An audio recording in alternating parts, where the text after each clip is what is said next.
여러분 반갑습니다. 오늘은 여러분들과 함께 2학년 때 선택하게 될 사회 과목에 대해서 전반적으로 좀 얕게나마 좀 알아보고자 합니다. 사회 과목은요, 여기 나와 있듯이 역지사지에서 역사, 지리, 일반사회, 윤리 과목으로 구성이 되어 있고요. 여러분들이 통합사회 그리고 한국사 배워서 알겠지만 우리 학교 사회생활이 너무 좋으신 분들이에요. 그래서 어떤 과목을 듣더라도 즐겁고 그리고 의미 있게 배울 수 있다는 거는 확실히 말씀드릴게요. 네, 일단 우리 사회 과목에 있어서는 어떤 과목 이수 과정을 거치게 되냐면, 여러분들이 현재 배우고 있는 통합사회, 물론 이제 기초 영역으로 한국사도 배우고 있지만 선택 과목만 놓고 봤을 때 관련 있는 과목을 보면 이 통합사회라는 과목을 먼저 배워놨어요. 그리고 배우고 있죠. 근데 이 통합사회라는 과목이 총 9개의 단원으로 구성이 되어 있는데, 이 9개의 단원 중에 2단원부터 9단원까지는 이 각각의 일반 선택 과목과 다 연계가 되어 있어요. 근데 여러분들 1단원 그럼 버린 단원이냐? 그건 아니고요. 여러분들이 1단원에서 지금 관점에 대해서 배웠을 거예요. 시간적 관점과 공간적 관점, 그리고 사회적 관점, 윤리적 관점을 배웠는데, 우리 2학년 때 선택하게 될 사회 과목, 사회 탐구 과목 이렇게 부르거든요. 그래서 사회문화, 정치학업, 경제 같은 과목은 우리가 사회적 관점을 가지고 탐구를 하게 될 거고요. 한국지리, 세계지리 같은 과목은 공간적 관점을 가지고 탐구하게 될 거예요. 그리고 사회과 윤리의 산성은 윤리적 관점을 가지고 탐구하게 될 거고, 동아시아사, 세계사 과목은 시간적 관점을 가지고 탐구하게 될 거예요. 그러니까 여러분들이 1학년 때 배웠던 기초 지식을 바탕으로 좀 더 심화된 내용을 배우게 되는데, 여기 있는 일반 선택 과목이라는 게 뭐냐면, 이게 사실 수능 과목이기도 한데, 여러분들이 사회생활을 할 때 기본적으로 이 정도 지식은 알아야 돼 라고 해서 권장되는 지식들을 모아놓은 과목이 바로 이 일반 선택 과목이에요. 그러니까 사실은 우리가 밖에 나가서 누군가 대화를 할 때 반드시 이 정도 소양은 갖춰야 대화를 할 수 있는 거죠. 그러니까 우리 사회를 배운 친구들은 밖에 나가면 지식인 소리를 듣게 돼 있어요. 이걸 배워보면 여러분들이 더 느낄 텐데, 좀 더 자세히 좀 이따가 설명하도록 하겠습니다. 어쨌든 일반 선택 과목 자체는 여러분 내신에 들어가서는 상대평가 체제고요. 그 부분에 있어서 여러분들이 좀 어렵다고 느낄 수도 있는데, 그러나 한편으로는 너무 재밌어요, 배우다 보면. 저만 그럴 수도 있지만. 근데 어쨌든 여러분들이 배우다 보면 재밌다 보니까 이거 상대평가, 경제 이런 느낌 안 들 거예요. 한번 해보세요. 그리고 진로 선택 과목 같은 경우는 내신에 들어와서는 이제 절대평가로 들어오게 되는데, 사실은 이 절대평가라는 평가 체계보다, 그러니까 준거지향이라는 체계보다 더 중요한 건 뭐냐면, 이 사회문제 탐구, 여행지리, 고전과 윤리라는 과목을 통해서는 내 진로가 확실히 이런 겁니다 라는 느낌을 어필해 줘야 돼요. 물론 이제 이걸 대학에다 어필을 해줘야 되겠죠. 그래서 사정관들이 이 과목들에서 어떤 활동을 했느냐를 좀 눈여겨보는 추세가 요즘 추세라고 할 수가 있겠습니다. 그래서 여러분들은 공통 과목, 일반 선택 과목, 진로 선택 과목을 이수하게 되는데, 특히 많이 선택하게 되는 것은 일반 선택 과목이다, 이렇게 보시면 되겠습니다. 자, 지금부터는 여러분 각각의 과목들에 대해서 제가 아주 간략하게 설명할 거예요. 그러니까 이 1년을 총망라하는 이 과정 안에 있는 내용들을 제가 다 설명할 수 없겠죠. 근데 그 중에 이런 흐름으로 이런 과목들이 이어집니다라는 일부 내용만 소개할 테니까 잘 보세요. 자, 이 사회문학 과목은요, 말 그대로 우리 세상 살아가는 이야기를 다루는 과목이에요. 우리 사회, 우리는 다 사회화하고 사회 안에 살죠? 이 사회 속에 살아가는 인간의 어떤 존재적 의미와 그리고 문화 체계라는 거를 좀 알아봐가지고 우리 사회와 문화에 대해서 좀 의미를 고찰해보는 그런 과목인데요. 쉬운 과목이에요. 쉬운 과목인데 한번 생각을 해보세요. 이런 거 배우는데 어떤 나라에서는 이렇게 인사를 할 때 볼을 부빈대요. 근데 우리나라에서 제가 어떤 여성분이 지나가는데 인사할게요 해서 볼을 부비면 앞으로 여러분들 못 만나겠죠. 사회문화를 못 배운 친구들은 한국에서 볼 비비고 프랑스 가서 이렇게 인사해요.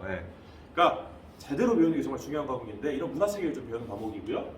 그리고 남들은 난 노후에 뭐하지? 라는 걸 고민할 때, 우리 사회문화를 배운 친구들은 우리나라의 국민연금이 고갈된다는데 이 재원을 어디서 조달할 것이며, 이게 수혜계층이 어느 정도 될 것이며, 이게 과연 국익에 얼마나 도움이 될 것이며, 이런 거를 고민하게 돼 있어요. 얼마나 멋있는 과목이에요. 그러니까 이런 것들을 고민하는 과목, 사회문화입니다. 정치학업이라는 과목은요, 진짜 재밌는 과목이에요. 물론 이제 제가 가르치기도 해서 그렇기도 한데, 그걸 떠나서 우리 사회 모든 게 사실 다 정치거든요. 근데 이 정치라는 걸 알면 정말 고상한 척을 할 수 있어요. 그러니까 예를 들어서 지방선거가 있었어요. 어떤 친구가 물어볼 거예요. 야, 이번에 교육감은 도대체 정당이 어디라니? 바보죠. 교육감은 정당 공천을 받지 않습니다. 근데 그때 우리가 멋있게 딱 얘기해 주는 거지. 얘들아, 지방선거에서 선거는 몇 장 정도 할 수 있는 줄 아니? 즉 우리는 몇 명한테 선거를 하게 되는 줄 아니? 몰라요, 다른 애들은. 70명? 80명? 이런 소리 한단 말이에요. 근데 그때 우리는 7명 정도 해 라고 얘기할 수 있는 그런 소양을 배우는 과목이 정치학법이라는 과목이고요. 어떤 사람이 피의자가 되고 왜 기소가 돼서 피고인이 되고 피고인이 된 사람이 어떤 과정을 통해서 형이 집행이 되는지까지를 배우는 것도 이 과목 안에 들어가 있어요. 그러니까 우리가 일반 생활할 때 법이라는 게 굉장히 필요하잖아요. 그 법의 대략적인 내용을 우리가 배울 수 있는 과목이 정치화법이라는 과목입니다. 그다음에 경제라는 과목은 여러분 특히 많이 보셨을 거예요. 어려운 과목인 건 사실인데요, 여러분. 경제 신문 기사를 봐보세요. 어떤 친구들은 이 경제 신문 기사를 읽고 호들갑을 떨 거예요. 아니, 우리나라의 실업률이 이렇게 높아요? 네, 실업률이 높을 수밖에 없습니다. 왜냐하면 실업률을 추계해야 하는 기준 자체가 당연히 우리나라는 되게 까다롭지 않거든요. 그래서 지난 4주 동안에 구직 활동을 했는데 지난 일주일 내에 1시간도 일을 안 해야 실업자거든요. 그러면은 실업자 되는 게 쉽겠어요? 안 되는 게 쉽겠어요? 다시 한번, 실업자가 되는 게 쉽겠어요? 안 되는 게 쉽겠어요? 당연히 실업자가 되는 게 쉬운 거예요, 여러분. 그러니까 우리나라가 실업률이 높을 수밖에 없는 거죠. 그러니까 우리는 구체적인 데이터를 뜯어봐야지 하는 건데 이걸 가지고 다른 사람들이 호들갑 떨 때 우리는 뉴스 딱 기사를 읽으면서 이건 이럴 수밖에 없는 구조적인 이유가 있는 거야 라고 말해줄 수 있는 사람, 경제 때 배우거든요. 그리고 물가가 높아요. 사람들이 막 왜 이렇게 물가가 높아? 라고 말할 때 우리는 사실은 말이야, 적당한 물가, 인플레이션이 있어야만 안정적인 경제 성장을 이룰 수 있단다. 나라 전체에 보면 그게 꼭 나쁜 것만은 아니야 라고 볼 수 있는 시각을 기를 수 있는 힘을 얻을 수 있는 과목, 이게 바로 경제라는 과목이고요. 여러분들 이 과목을 배우게 되면 여러분들 정말 사회생활을 하면서 도움이 되는 게 정말 많습니다. 우리 생활 모든 게 다 경제랑 연결되어 있기 때문에 더더욱 그렇습니다. 한국지라는 과목은 저도 고등학교 때 선택을 했던 과목인데 정말 매력 있는 과목이에요, 여러분. 이 한국지라는 과목이 우리 크게 지리 파트가 자연지리, 인문지리 이렇게 나눠져 있어요. 근데 자연지리 기후나 식생이나 이런 걸 좀 공부 깊이 탐구하는 과목이고, 그리고 인문지리 같은 경우는 우리 세상 사는 이야기예요, 마찬가지로. 그런데 이런 경우가 있어요. 지리를 못 배운 친구들 같은 경우는 나중에 여러분들이 졸업했어요. 친구들끼리 만나서 친구들이 서로 이야기를 하는 거예요. 야, 이번 휴가 어디로 갈까? 여름이에요. 네, 대구 갑시다. 이런 말 하는 친구들, 지리 안 배운 친구들이에요. 그러니까 대구 여름에 쪄죽거든요, 여러분. 분지 지형이에요. 네. 난 친구가 얘기하는 거죠. 야, 너무 덥다. 다음 주에는 계곡 놀러 가자. 이런 말을 하는 거죠. 지리 못 배운 친구. 왜냐면 그 다음 주 7월 초 장마거든요. 네. 아주 살벌한 목숨을 건 수영을 할 수 있어요, 여러분. 근데 지리를 배운 사람들 같은 경우는 어떻게 얘기할 수 있냐면 정말 똑똑해 보여요, 이 사람들은. 네. 어딜 가더라도 야, 그쪽 그렇게 하는 거 아닌데? 서해안 고속도로 타야 되는데 그쪽은 말이야 담양을 거쳐야 돼. 이런 말 할 수 있는 사람들이 지리 배운 사람들이에요. 그러니까 어떤 지역을 되면 하동 하면 화기장터, 구례 하면 화엄사, 순천 하면 단감이 유명하지, 여수 하면 서대가 유명하지, 이런 거 바로바로 튀어나와서 생활에 필요한 상식들을 바로바로 말해줄 수 있는 사람이 지리를 배운 사람이거든요. 그러니까 우리 생활과 연계돼서 재미있게 과목을 배우면서도 한편으로는 수능에서도 굉장히 효자노릇을 똑똑히 하는 그런 과목이기도 하거든요. 그러니까 이 지리 과목도 여러분들이 즐겁게 공부하면서 그리고 좀 실리도 추구하고 싶다, 그런 친구들이 선택해도 아주 좋은 과목입니다. 세계지리는요, 한번 생각을 해보세요, 여러분. 우리가 한국 지역 내에 있는 걸 배웠어요. 그러면 이제 공간을 뻗쳐나가야 되겠죠. 그러니까 지역, 내가 사는 지역, 한국까지 배웠으면 이제 각 국가들에 대해서 배우는 거 아니에요. 이런 체계로 구성된 거예요. 그러니까 한국지리를 배우고 세계지리 배우면 아주 좋습니다. 근데 세계지리 때 배우는 거, 이런 걸 배우는 거예요. 왜 뉴질랜드에서 주거를 할까? 북극곰들이 이제 살기가 힘들대요. 왜 이렇게 빙하가 녹고 있지? 그래서 우리는 오줌값을 이렇게 줄여내는구나. 이런 것까지 배우는 과목이고요. 어디 여행 갈 때 이 지리를 알고 있는 친구들 굉장히 좋습니다. 그래서 저 같은 경우는 제가 지리를 전공하지 않았기 때문에 여행 갈 때 지리 전공한 친구, 그리고 영어 잘하는 친구, 이 친구도 데리고 가면 돼요. 여러분들 가가지고 이 사회, 정치, 경제, 사회문화 어떻지? 이렇게 말만 해주면 돼요. 네. 꼭 옆에 지리 배우는 친구들 두던가 아니면 본인이 지리를 배우세요. 자, 생활교육이라는 과목은요, 진짜 수능에서 제일 많이 선택하는 과목인데 이게 사실은 아주 의미가 있는 과목이에요. 그러니까 철학을 다루는 과목인데 내 삶의 의미, 내 죽음의 의미. 근데 사실은 너무 장점인 건 뭐냐면 내용이 어렵지도 않아요. 대략적인 내용을 다루고 있고요. 여기 나와 있는 존 롤스가 말하는 것들, 최소 수혜자에게 최대 이익이 되도록 하는 분배 정책. 우리가 왜 주위 사람들한테 관심을 가져야 되죠? 다 우연성의 결과이기 때문이에요. 여러분들이 부자로 태어났을 수도 있고 가난한 사람으로 태어났을 수도 있어요. 근데 이게 여러분들의 잘못이냐 혹은 잘한 거냐? 절대 아닙니다. 그건 단지 우연성의 결과예요. 우연성의 결과라고 하면 당연히 나라가 이걸 책임져줘야 되겠죠. 그래서 사회보장 시스템을 갖춰야 되라고 말한 사람이 롤스거든요. 이런 것들을 배우는 게 사회과 윤리. 그러니까 이런 걸 배우는 사람들은 당연히 우리가 주위 사람들을 돕고 살아야 되는 게 마땅하구나라는 걸 윤리적 책무로 느끼고 살 수 있겠죠. 그러니까 이것을 배우는 사람과 배우지 않는 사람 간에는 굉장한 격의 차이가 있습니다. 안락사. 윤리 안 배운 친구들은 어떻게 얘기할 거냐면 다 죽여! 안락사 빨리빨리 죽여버려야 돼! 이렇게 얘기하는데 우리 같은 경우는 그렇지 않아. 생명은 소중한 거란다. 그러니까 물론 경우는 참작해야 되겠지만 절대적으로 사람을 죽이는 거 옳지 않아 라는 천사적인 말을 할 수 있는, 천사 같은 말을 할 수 있는 사람이 윤리 배운 사람입니다. 이것도 효작 과목이에요, 수능에서. 윤리학 사상은 조금 어려운 내용일 수 있는데 직접 사상가의 입장에서 이제 우리 삶을 고찰해 보는 거예요. 여기 나와 있는 함자 같으면 세상을 아름답게 만들려면 법으로 통치를 해야 돼. 강력한 법에 의한 통치를 주장한 사람이고, 여기는 데카르트, 아주 유명한 말이 있죠. 나는 생각한다. 그러므로 나는 존재한다. 도대체 이성적인 삶, 사유라는 건 무엇인가? 우리는 어떻게 살아야 주체적인 삶을 살 수 있는가? 나중에 실존주의까지 배우는 이런 것들을 배우는 과목이 윤리의 사상이고요. 이 사상적인 체계가 바탕이 되어야만 여러분 삶을 아름답게 꾸려나갈 수 있어요. 네. 수능과 무관하게 여러분. 네. 그러니까 내 삶에 대해 좀 더 진지하게 성찰하고 깊이 알아보고 싶은 친구들은 이 윤리 과목을 좀 공부하면 좋겠다라는 제안을 드려요. 동아시아사라는 과목은 여러분 한마디로 개꿀 과목입니다. 왜 개꿀 과목이냐? 여러분 1학년 때 한국사 배웠죠. 근데 동아시아사는 주로 다루는 내용이 뭐냐면 한국사, 중국사, 일본사예요. 물론 현대사에서 베트남사까지 조금 들어가 있긴 해요. 베트남 전쟁이 있어서. 근데 한국사에 배웠잖아요. 그쵸? 그럼 뭐만 추가하면 되냐면 중국사, 일본사만 추가하면 돼요. 그러니까 얼마나 개꿀이에요. 그쵸? 그러니까 근데 다 너무 재밌는 게 뭐냐면 이 한 줄기의 역사는 다 같이 움직여요. 따로 떨어진 게 아니에요. 예를 들어서 1937년에 중일전쟁이 있었잖아요. 근데 일본 애들이 생각보다 중일전쟁이 너무 길어질 줄 몰랐던 거예요. 그래서 전쟁 준비를 하긴 했는데 어떻게 했냐면 우리나라에서 남녀 북양, 그러니까 군복 만들어야 될 거 아니에요. 전쟁 준비를 하긴 했는데 군복 만들어서 보냈더니 뭐가 부족하냐면 석유랑 목재가 부족해요. 중국 애들 시간을 너무 끌었던 거죠. 그래서 어찌나 손들이 나버렸더니 나중에 난징을 점령해버리고 대학살을 해버려요. 그 장면이 있는데 이렇게 한중의 역사가 이렇게 이어져 있고요. 나중에 좀 더 뻗치면 이 세계사라는 과목에서 뭐까지 배우냐면 여러분 일본 애들이 이렇게 진주만을 공습하게 되거든요. 이게 왜 그러냐면 사실은 동남아시아 쪽에 있는 이 자원을 약탈해 가려고 했던 거예요. 석유나 목재나 이런 것들. 그런데 이쪽으로 거쳐 가려면 필리핀을 점령을 해야 되는데 그 필리핀을 미국이 먹고 있었던 거죠.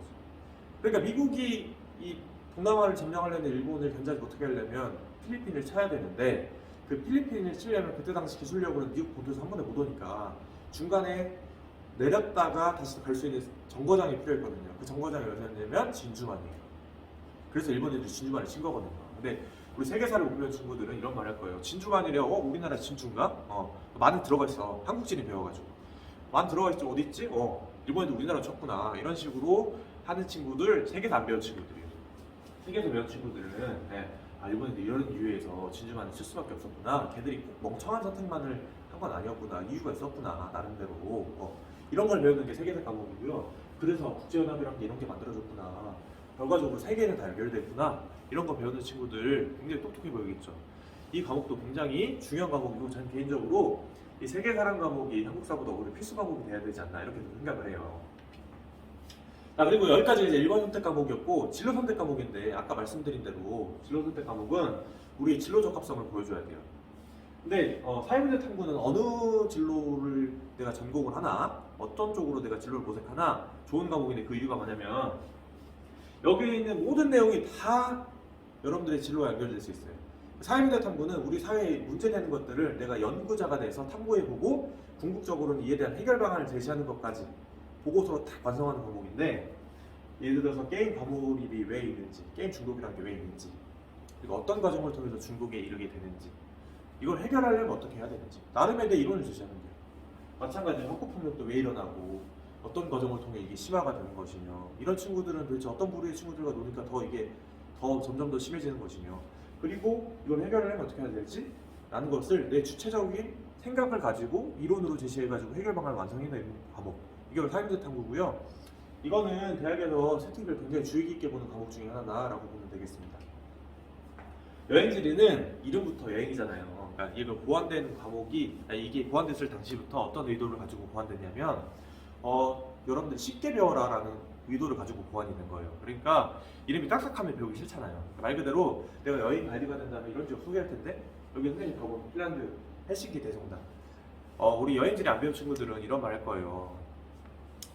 배운 친구들 같은 경우는 먼저 이런 말을 할 거예요. 어떤 말을 할 거냐면 자 우리 여름인데 어디 놀러 가지? 아까 지리 쪽 과목을 안 배운 친구들은 대구 가자 이런 말을 할 텐데 여행지를 배운 친구들은 자 우리 여름이니까 좀 더 위도가 높은 데로 가야 돼. 그래 시원할 거 아니야. 그러니까 저기 북유럽을 가든 아니 블라디보스톡을 가자 이런 말이에요. 그럼 날씨가 진짜 시원하거든요. 근데 우리 지리 안 배운 친구들은 여름에 아주 더운 곳, 겨울에 아주 추운 곳 이런 거 갑니다. 여긴 제가 가고 싶은 나이아가라인데요. 이 나이아가라에 간다면 주변에 뭐가 있고 이런 것들을 나는 어떻게 소개할 것이며 내가 가이드로서 이런 부분에 대해서 어떤 특화 상품을 만들어낼 거야 라는 것까지 배워가면서 소개할 수 있는 과목이 여행지리 과목이고요. 아주 재밌는 과목입니다. 고전과윤리는 여러분 진짜 말 그대로 딱딱하죠? 정말 딱딱한 과목인 건 사실이에요. 왜냐면 옥민심서, 국가를 경영해야 되는 사람들은 무조건 읽어야 된다는 필독서죠. 근데 이 옥민심서 읽기가 어렵겠죠 물론. 존 룰스의 정의론 이런 것들 여러분들은 읽다가 잘 수도 있어요. 그래서 우리 학교에서 만나기는 좀 어려울 것 같고 이런 과목들 같은 경우는 근데 필요는 할 수 있어요. 그런 거 필요로 하는 친구들은 혹시 있는지는 나중에 한번 알아보도록 하겠습니다. 근데 어쨌든 이런 것들을 읽고 어이구 재밌게 독후감 쓰고 뭐 이런 과목이에요. 자 그리고 우리 사회선택 과목을 선택할 때 말 그대로 선택할 때 고려해야 될 것 중에 하나가 뭐냐면 역시 우리 사회 과목이 어쨌든 결과적으로는 여러분 대학 갈 때 최저 등급을 맞추는데 조금 효자 노릇을 하는 과목이에요 사실상. 근데 3개년치만 일단 가져오긴 했는데 이 수능에서 탐구 과목을 2개 과목 정도만 선택하는 이 체제가 굳어진 이후에는 아무래도 생활과윤리, 사회문화로 거의 대부분의 선택군이 수렴이 돼 있어요. 이게 왜 그러냐면 두 과목이 좀 쉬운 느낌이 많이 들거든요. 반면에 밑에 있는 과목들은 좀 어렵다 싶은 이런 과목들이에요. 그런데 여러분들이 단순하게 이런 선택자만 가지고 볼 것이냐 그건 아니에요. 왜냐면 요즘에 들어와서는 평가원이 또 이 2과목 사회문화 사회관리의 난이도를 굉장히 높이려는 시도를 하고 있어요. 왜냐면 선택군이 너무 올려서 그리고 또 집단 이미지가 너무 깊게 박혀 있어서 그래요. 그러니까 꼭 내가 선택자가 많은 과목만 선택하는 게 유리하냐 그건 아니고요. 내가 강점 있는 과목은 예를 들어서 정치화법은 작년에 5,076명 선택했죠. 그러면 이 과목 몇 명이 선택하는 난 1등급 맞을 자신이 있어. 그럼 이 과목 선택하면 되는 겁니다. 그러니까 여러분들이 진로에 대한 적합도를 고려해서 과목을 선택하면 되고요. 예를 들어서 저 같으면 다 보여드릴 수는 없고요. 경제학과를 지원한다 그러면 이런 과정을 통해서 이런 과목들을 선택하겠어요. 자, 2학년 때 선택을 할 건데 내가 경제학과를 가겠다 그러면 일단 기본적으로 당연히 경제학라는 학문을 다룰 수 있어야 되겠죠. 그러니까 고등학교 때 경제라는 과목 자체를 선택을 해야 될 거예요. 아마 대학에서 그걸 눈여겨볼 거고요. 근데 경제학이라는 거 궁극적으로 어떤 이론을 만들어 내가지고 사람들의 삶을 도와주는 그런 과목이잖아요. 사람들이 좀 더 나은 삶을 영위할 수 있도록 돕고자 하는 그 이론을 만드는 게 경제학이잖아요. 그러니까 내가 이론가로서 어떤 이론을 만들어낼 수 있는 역량이 있느냐, 그럼 어디서 판단할 수 있냐면 사회문제 탐구라는 과목을 통해서 볼 수가 있는 거예요. 그러니까 여러분들이 사회문제 탐구 과목도 같이 이수해주면 좋을 것 같아요. 경제학과를 간다고 하면. 근데 내가 이럴 수도 있어요. 의예과를 지원한다. 그러면 생각을 해보면 의예과는 우리 몸을 다루는 사람들이기 때문에 당연히 생명과학에 대한 지식이 있어야 되겠죠. 그러니까 고등학교 때 생명과학을 했냐 안 했냐 굉장히 중요한 이수 여부가 될 거예요. 근데 한편으로는 의사들이 실력만 있어도 되나? 그건 아니거든요. 윤리의식이 굉장히 필요하거든요. 생명을 다루는 사람들이니까, 그렇죠? 그러니까 사회관리나 윤리현상처럼 인성과 가치관 영역에 있어서 평가를 받을 수 있는 과목을 듣는 것도 굉장히 하나의 도움이 될 수 있어요. 그러니까 이게 정답이 있는 게 아니라 여러분 각각 내가 지원하고자 하는 진로 계열에 맞춰서 어떤 과목이 필요할지 한번 계산을 해보세요. 그리고 그 과목을 내가 선택을 하면 되는 겁니다. 근데 나중에 배우면 알겠지만 국제계열이라고 해가지고 우리 사회 과목이 진로 선택에서만 다 끝나는 건 아니고 또 이런 전문교과라는 걸 또 배우게 돼 있어요. 물론 이걸 다 할 수는 없어요, 우리 학교에서. 뭐 국제 정치나 국제 경제나 뭐 사회 과제연구나 사회 탐구 방법이나 등등등 여러분들이 필요하다고 하면 열 수 있는 과목들이 몇 개 있긴 하지만 이런 과목들 자체를 몇 개 듣느냐가 중요한 게 아니고 여러분 이것이냐 저것이냐 이 키에르케고르의 유명한 저서인데요. 여러분 우리는 A냐 B냐의 선택의 중간에서 A도 아니고 B도 아닌 선택을 하기 때문에 우리 주체성을 항상 잃어요. 근데 여러분들이 생각해 줘야 될 건 뭐냐면 이것이냐 저것이냐 나의 색깔을 좀 드러낼 필요가 있어요. 2학년 때 와서는. 그러면 그 색깔을 드러내는 게 왜 중요하냐면 이런 겁니다, 여러분. 여기서 말하는 색깔은 게 뭐냐면 여러분들이 경제학과를 간다고 해서 경제를 선택하는 것까지만 중요하냐 그건 아니에요. 그러니까 경제를 선택했는데 경제를 잘할 것 같은 열의가 생기부에 안 드러나 학생부에 안 드러나요. 그러면 아무짝에도 쓸모가 없습니다. 반면에 어떤 학생은 경제학과를 지원을 할 건데 경제 과목을 이수를 안 하고 사회문화를 선택했어요. 그런데 사회문화 선택에 이 사람은 수업 시간에도 성실하게 참여했는데 이건 일반적인 얘기니까 얘는 진짜 우리 삶에 드러난 지점에 대한 고민이 뭔지 명확하게 이해하고 있고 그 고민을 해결해 나가는 과정 속에서 본인의 명확한 의사를 가지고 이러이러한 주장을 하더라, 근거도 타당하더라 이런 내용이 딱 들어가게 되면 얘는 경제학을 전공해도 충분히 가능하지 않을까? 라는 생각이 들 거 아니에요. 그러니까 결과적으로 여러분들한테 중요한 건 뭐냐면 여러 과목을 듣는 게 중요한 게 아닙니다, 여러분. 과목을 4과목을 듣냐 2과목을 듣느냐 이거 중요한 거 절대 아닙니다, 여러분. 잘 아셔야 돼요. 뭐냐면 내가 여러 과목 혹은 계열과 관련된 과목 듣는 것 자체보다 중요한 건 뭐냐면 내가 이 과목을 듣는데 열의를 볼 수 있고 주체성을 볼 수 있느냐, 그러니까 내가 이 과목을 들으면서 얼마나 이 과목을 들을 준비가 되어 있느냐 이게 정말 중요한 겁니다. 그러니까 경제라는 건 합리적 선택이라는 걸 얘기했을 때 합리적 선택이라는 걸 내가 이해하고 이 합리적 선택을 실제 생활에서도 내가 해낼 수 있느냐 이게 정말 중요한 거고요. 그 준비가 됐을 때 여러분들이 사회선택 과목을 여기에 이 기준에 맞게 선택을 하게 되면 좀 더 의미가 있지 않을까 그렇게 생각을 합니다. 여러분 이 이외의 상황에 관해서는 좀 더 구체적으로 물어볼 게 있다면 저에게 물어봐 주시고요. 조만간 스미스홀에서 함께 보도록 하겠습니다. 여러분들이 올바른 선택을 해서 2학년 때 별다른 후회 없이 그리고 아름답게 즐겁게 학교 생활했으면 좋겠습니다.